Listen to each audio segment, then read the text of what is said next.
Ooh, right there. Right there, right there, right there. Good, good, good. That looks way better. Got it. Are your arms long enough? Oh, man. Whew. Wish I had longer arms sometimes. Stay right there.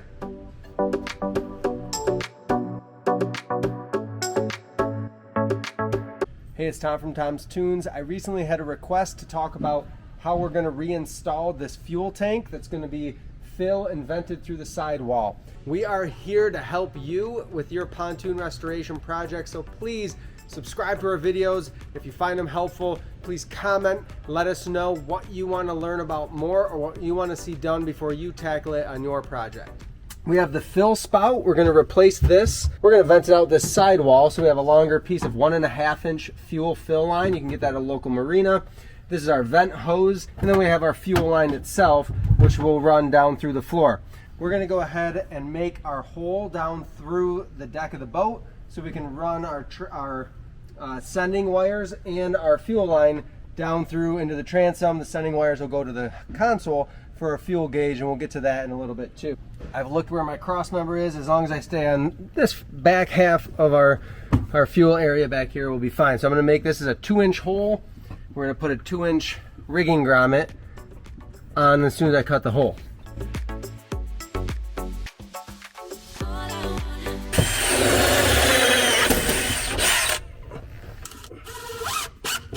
Our rigging grommet is in. We're going to move to removing this old fill and the old 1.5 inch hose, and we'll install our new to the tank, and then we'll cut our through hole through the sidewall. These are usually, on most of these, they're a hose clamp, and they're typically 5/16, or you could use a flathead screwdriver too. We're going to get rid of this. We'll save the hose clamps, might as well reuse those. A quick topic here is this green wire. You're going to see this pretty common. It's connected to the ground or the sender. It's just to ground when you're filling to reduce spark. Our new one, again, it's 1.5 inches, is just going to fit right on top. Slide it down. These are the new deckmate railings. Our fill is usually either going to be in this top portion or lower. We have enough hose here to go through this top portion, which will give it a more downward fill. This is a brand new fill. This is going to stick through quite a bit into the boat, so take that into account when you're cutting your hose for that. So we'll put our hose clamps back on, get them in place, and then we'll go on the outside of the boat, and we're going to cut our hole right through here for our fill. I can go ahead and put the 2 clamps back down at the bottom, and then I'm going to slide my other clamps on just so they're in place so I don't forget, because those will have to slide back up and on top of this once we insert it in. I'm going to go on the outside of the boat now and cut my hole coming through. I'm going to cut my hole just looking on the inside. I have a little bracket here that just helps reinforce the railings, so I just have to make sure I'm going to miss that. So we'll go just to the side of it, right about here.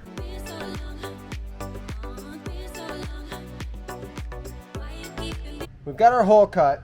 This top gap is just a little bit smaller than the bottom one where we've put them in the past. So all I'm going to do is just snip this bottom edge off so it's not as round. It'll be straight across. We'll use a Dremel tool for that. My hole at 2 inches, just a little bit snug probably for these little ridges that stick out. So I'm just going to take my Dremel tool, clean this up a little bit, widen it out, just gently. Again, it's thin enough aluminum we can get away with the Dremel on that. Fits right in there. I'm going to clean up this bottom edge with my grinder real quick. Got it. I just flattened that off so it's nice and clean. You can still read that it says gas. These are number 8 stainless.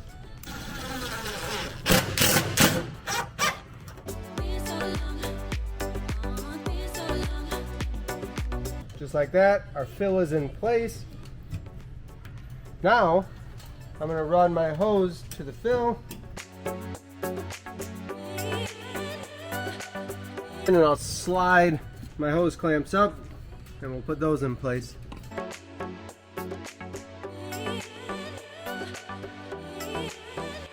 Our fill is all set now. What I have to do is run my vent through, and in this case we're gonna vent it right out the back because our vent hose that we have is a little short, but it's a nice quick vent if we go right out the back here. So the vent is what allows that fuel flow, allows fumes out. Very important. This vent that was on the hose was in really good shape, so we're just gonna reuse it. How I approach putting in the vent, so this is the vent tube. They come in a lot of different shapes and sizes. This happens to be a stainless coated or plated. There's 2 vent screens on this one. Usually you'll have some screens in place to keep critters, whatever out, dirt out. Those are gonna go down. So if rain were coming in, I'm gonna make sure that those are angled down. That's still gonna let the fumes out without letting water in. I'm gonna put my hole, this is a 1/2-inch drill bit, and then I'll route it out a little bit with my Dremel.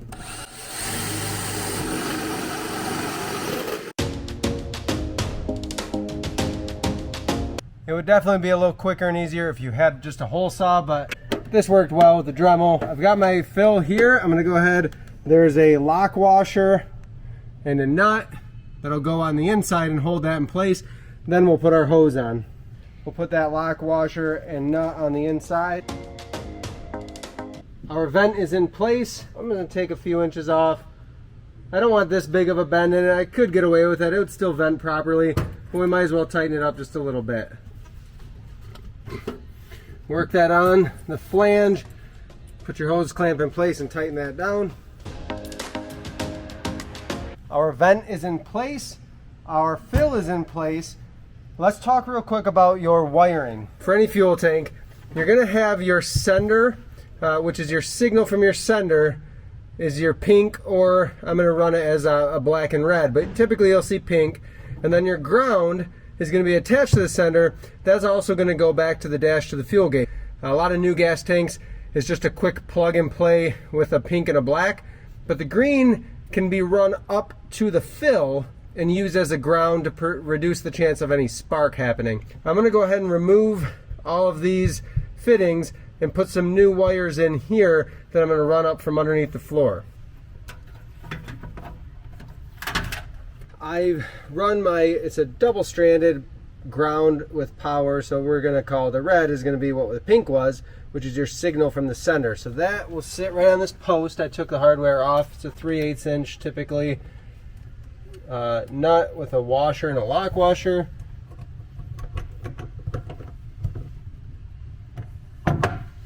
And then my ground will go back down. There's just a little set screw. Because this fuel tank was like this from the factory, we're going to go ahead and repeat it. But we'll put our ground on the bottom for a better signal, and then our green wire on top.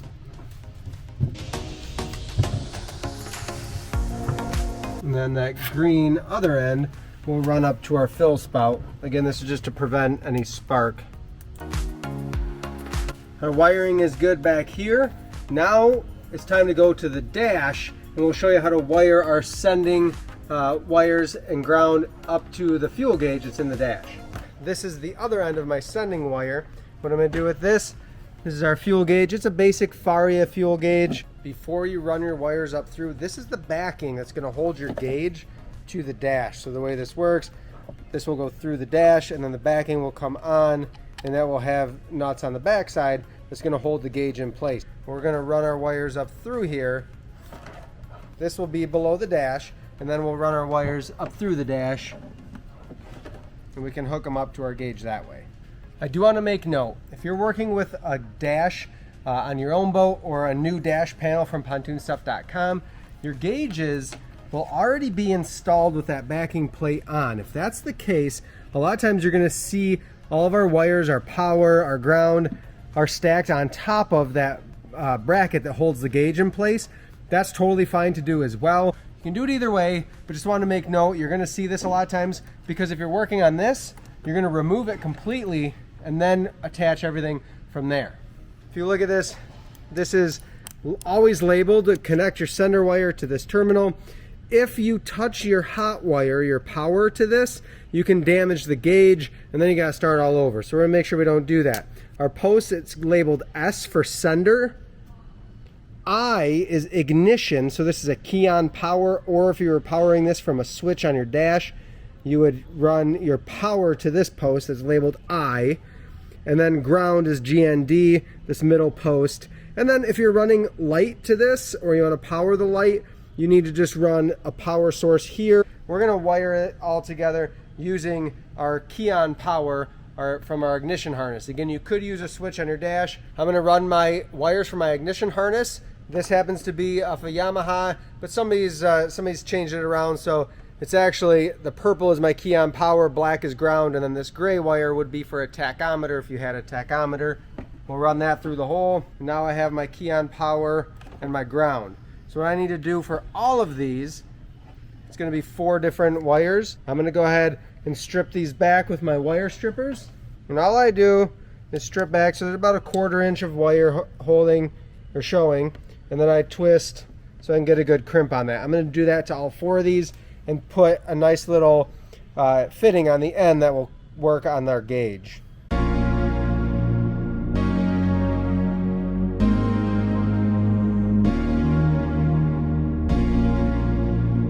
We've got all of that connected. The only thing that I'm going to need to do now is I do need to make a little jumper wire from my ignition to my light. If you actually look, our light, there's a little bulb in here that's already grounded on one side, so I have to hit power on the other side. This is my jumper wire to power my light. So the way I'm going to put these all together, there's hardware that comes with your gauge, washers, nuts, and lock washers. Our key's off, there's no power run, so if I have accidentally touched it, it wouldn't ruin anything. But I'm going to run my ignition key-on power down to the eye, and then I'm going to piggyback that with my light. So this is what's going to give power to the light and the gauge when you turn the key on. Then I'm going to put a big flat washer on top, a lock washer, and a nut. From there, I can run this across. We'll do that last, but that will plug in. It's just a spade terminal. We'll plug in here. I'm going to run now my ground wires. I have 2 of them. The ground from my ignition harness and my ground that's connected to the sending unit of the gas tank. And remember, you're installing this onto a post that's embedded into plastic, so just get it nice and snug. You don't want to break the gauge. And lastly, this is our sending unit post. So we run that wire from the sending unit. And then, like I said, we can come across the top with our jumper wire. I'm going to bend all these up just slightly. Insert my gauge back into the hole. Get it as straight as I can to start. And then I'm going to go underneath and put our backing plate on there to hold the gauge in place.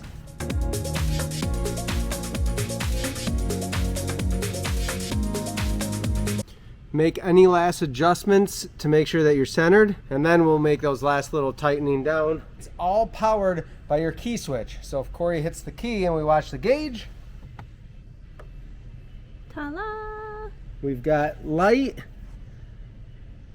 and our needle is moving. Every tank is a little different. Every sending unit is a little bit different. This is not an exact science like your car of how many miles you have left, but there's about a 1/4 tank of gas in there. We know that our gauge is working.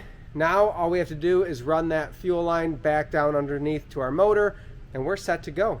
It's not really practical to have the primer bulb way out on the back of the boat. We want it underneath here so you can pop this open, prime the fuel bulb from here, and then start your engine all from inside the boat. We deconstructed and reconstructed our fuel line so that we have the correct orientation. So a shorter line on top, a longer line out to the motor. So I'm going to run my fuel fitting down through my grommet. That will go through the transom right straight to the front of the motor. That leaves my primer bulb in here, which is totally fine. A lot easier to just come down here, prime it, than try to do it from climbing outside the boat. I'm going to hook this back up to the barb fitting on the tank.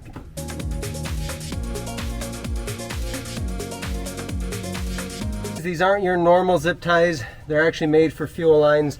They're made by Johnson Evinrude Parts. We'll cinch them down real tight. A lot of the modern motors, believe it or not, their fuel fittings from the factory are with a single zip tie. Not going anywhere. Can't even twist it. We're hooked up to the motor. If you're having trouble getting a prime, turn your bulb vertical so the arrow's pointing up. I can hear and feel fuel flowing. We're all set.